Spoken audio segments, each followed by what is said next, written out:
L'information de la matinée, c'est bien sûr ces frappes russes sur la totalité du territoire ukrainien qui est en alerte. De l'est à l'ouest, du nord au sud, des missiles ont touché les principales localités. On va faire le point avec vous, Émilie Broussoulou, sur ce qu'on sait exactement de ces frappes russes sur le territoire ukrainien. Oui, il est parfois très compliqué d'avoir des informations précises puisqu'il y a parfois plus de réseaux dans certaines régions qui ont été touchées. Regardez, c'est donc tout le pays qui a été touché. Ce que l'on sait, c'est qu'il y a plus de 120 missiles qui ont frappé toute l'Ukraine. Le bilan à Kiev, il est provisoire. C'est le seul bilan que l'on a. Il y a 3 blessés graves. Ils sont en ce moment tous hospitalisés. Et parmi ces blessés, il y a une jeune fille de 14 ans. Première réaction, donc d'abord de Mikhailo Podolyak, l'un des conseillers du président Volodymyr Zelensky. Il dit plus de 120 missiles lancés par le monde russe pervers pour détruire les infrastructures critiques et tuer des civils en masse. Nous attendons d'autres propositions des gardiens de la paix sur le règlement pacifique, les garanties de sécurité et le caractère indésirable des provocations. À Kiev, on apprend qu'il y a 16 missiles qui ont été interceptés et tous ont été interceptés. Regardez ce que dit Vitali Klitschko, le maire de la capitale. Selon les premières informations des forces de défense aérienne, 16 missiles ont été détruits au-dessus de Kiev. Donc les autorités l'affirment, tous les missiles auraient été détruits. En fait, il s'agirait de fragments de missiles qui sont venus exploser dans la capitale. Il y a 3 maisons qui ont été détruites, une voiture, une entreprise, une aire de jeu pour enfants. Et évidemment, toutes ces images ont été vérifiées par nos soins. On va prendre maintenant une dernière info avec le maire de Kiev qui a aussi affirmé qu'il pouvait y avoir des pannes de courant dans la capitale. Chargez les téléphones et autres appareils. Faites le plein d'eau. Et regardez ce qu'il a tweeté quelques minutes après. 40% des consommateurs de la capitale sont sans électricité après l'attaque de ce matin. Donc tout cela se confirme. Regardez d'ailleurs cette image du métro dans la capitale de Kiev, donc qui est plongée dans le noir. On va prendre la direction de Lviv, tout à l'ouest du pays, avec le maire de la ville qui s'est exprimé lui aussi, il le dit. 90% de la ville est sans lumière. Nous attendons des informations complémentaires d'experts en énergie. Les tramways et les bus ne circulent pas dans la ville. Il peut y avoir des interruptions de l'approvisionnement en eau. On va aussi aller voir dans le sud, à Odessa. On vous le disait, c'est tout le pays qui a été frappé. Et là, c'est le gouverneur de l'oblast qui l'annonce. Les unités de défense aérienne ont abattu 21 missiles au-dessus de la région. Malheureusement, à la suite des bombardements, l'infrastructure énergétique est endommagée. C'est pourquoi il y a des coupures de courant d'urgence dans la région. Je voudrais attirer aussi votre attention sur cette ville, Ivano-Frankivsk, qui est seulement à 50 km de la Roumanie. C'est la première fois finalement qu'on voit une frappe aussi loin à l'ouest dans le pays. Et enfin, cette dernière information, c'est des missiles de croisière auraient été envoyés depuis des avions et depuis des bateaux. Sur les 120, on ne sait pas combien ont été arrêtés par la défense anti-aérienne ukrainienne, mais regardez cette image impressionnante justement d'interception.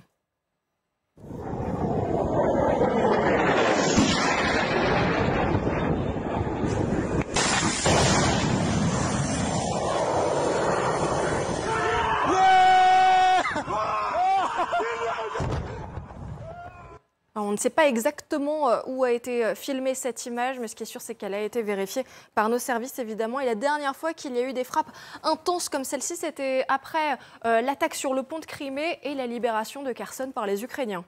Merci beaucoup, Émilie Broussoulou, pour toutes ces précisions autour de ces frappes. 120 missiles ont été tirés sur le territoire ukrainien.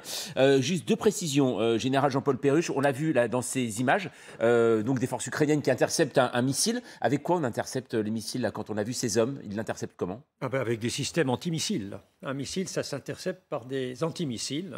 Donc ce sont des missiles aussi, mais qui sont équipés pour aller atteindre les missiles, voire quelquefois les drones, mais en général les missiles qui viennent... Donc vous avez un système de détection d'abord, ensuite vous avez un système de calcul à l'intérieur, et puis de déclenchement du tir du missile qui va aller intercepter le missile qui est en vol et qui se dirige vers sa cible. Voilà le principe général. D'où l'importance de missiles dont on parle énormément en cette fin d'année, qui sont les missiles patriotes américains qui vont être livrés aux Ukrainiens, et eux qui sont clairement des missiles de défense. Oui, tout à typiquement fait. dans ce genre de d'attaque. défense antiaérienne haute altitude, essentiellement. Oui. C'est pas des missiles avec lesquels on va traiter les drones, ni les missiles qui sont en basse altitude ou en moyenne altitude. Mais c'est contre des missiles de haut calibre en général, et puis de longue portée aussi, qui causent le plus de destruction normalement. Alors je reviens simplement sur le communiqué qui nous est fait. Oui, j'ai un peu tiqué parce qu'il y a tout de même un petit peu de contradiction entre ce communiqué de victoire disant on a tout abattu et dans la foulée, mais il y a 40% de la distribution d'électricité qui est interrompue à Kiev, 90% à Odessa. Donc il y a certainement quand même quelques missiles qui atteignent leurs objectifs. Sans ça, il n'y aurait pas des conséquences. On l'a vu d'ailleurs au début, le maire de Kiev qui parlait de 3 blessés, dont une fillette de 14 ans. On le voit aussi, Jérôme Poirot. C'est assez étonnant parce que c'est le même réflexe que du côté russe. C'est-à-dire qu'on a l'impression que les débris de missiles sont plus dangereux encore que les missiles eux-mêmes. C'est-à-dire qu'à chaque fois, c'est la même communication, côté ukrainien comme côté russe. Ah, ça peut faire des dégâts. Alors, la charge explosive en moins, puisque si les missiles sont interceptés, ils ne vont pas...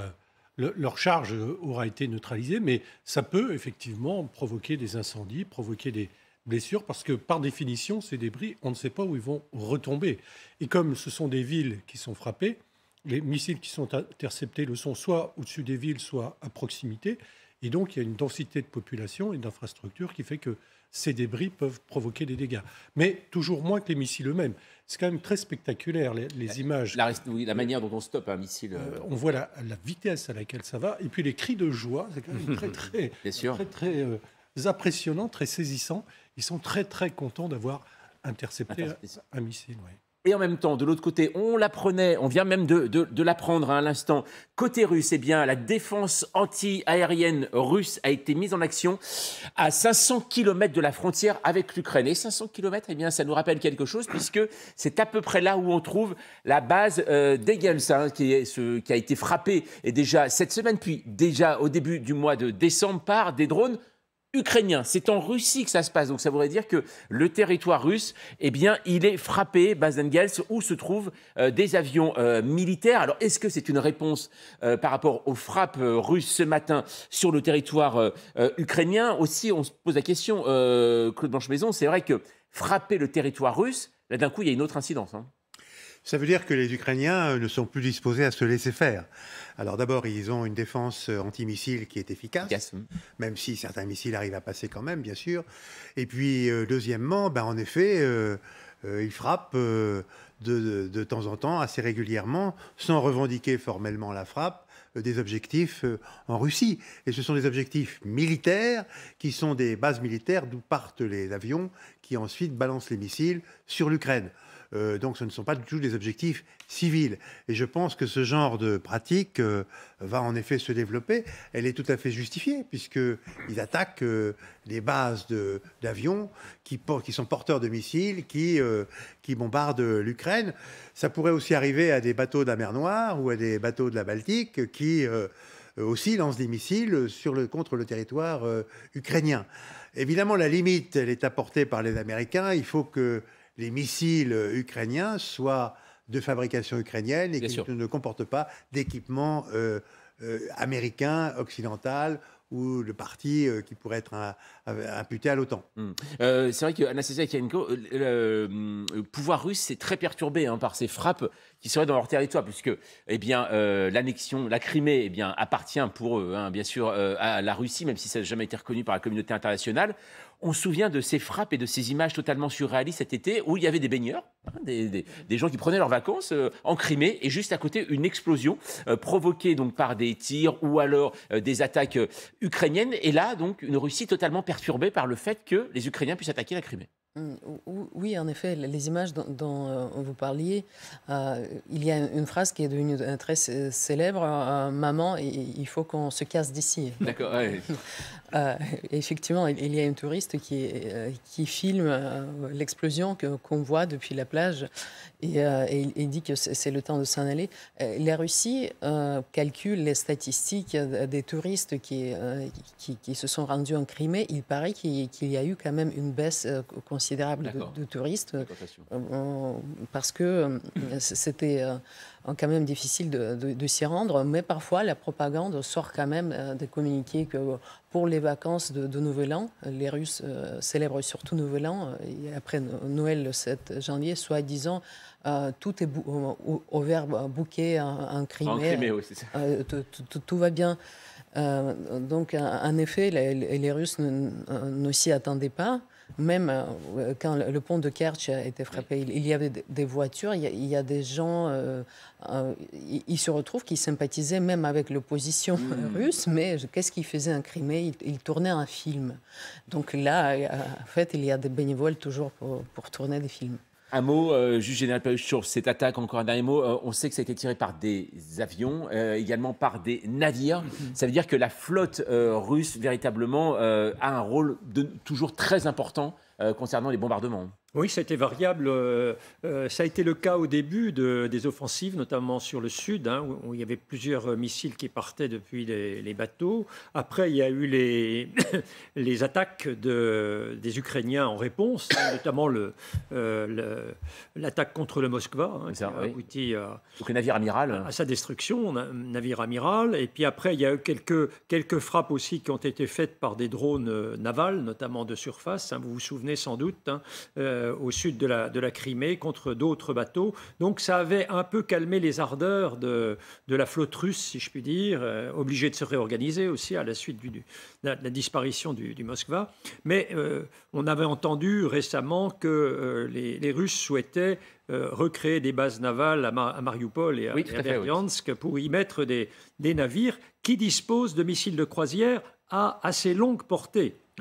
Donc quand on dit, par exemple, quand on dit longue portée, là c'est vrai que ces bases étaient imaginées sur la mer d'Azov, donc plus vers Mariupol, véritablement à l'est. Oui. Longue portée, par exemple, est-ce que ce sont des missiles qui pourraient toucher Lviv, qui est la ville la plus à l'ouest, par exemple? Oui, vraisemblablement. Alors je ne connais pas de quel type de missiles sont dotés les bateaux en question, il faudrait les identifier, mais 1000 km, c'est tout à fait faisable pour des missiles de cette catégorie-là, missiles de croisière. Plus que pour les missiles tirés depuis des avions. D'accord.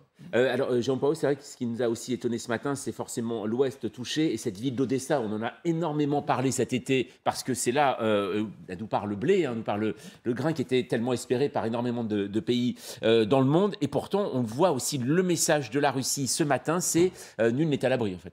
Ah non, bien sûr, il n'y a aucune limitation dans les objectifs russes pour terroriser, pour punir. Donc là, ce n'est pas Kharkiv, parce que Kharkiv ça n'est pas Kherson, parce que Kherson est à portée de l'artillerie russe qui est sur la rive gauche du Dniepr, mais Odessa est aussi très symbolique pour les raisons que vous indiquez, puisque c'est un grand port qui permet à l'Ukraine de continuer à exporter des céréales, et puis ça fait partie des cibles prioritaires, des objectifs prioritaires de l'armée russe et de Vladimir Poutine pour ce qui est de l'envahissement de l'Ukraine. Donc c'est évidemment punir et choisir des cibles symboliques. Kiev, bien sûr, parce que c'est la capitale. Lviv, parce que c'est le plus loin qu'on puisse imaginer. Kharkiv, parce que les Russes en ont été chassés. Et évidemment, Odessa, pour les raisons que nous évoquions.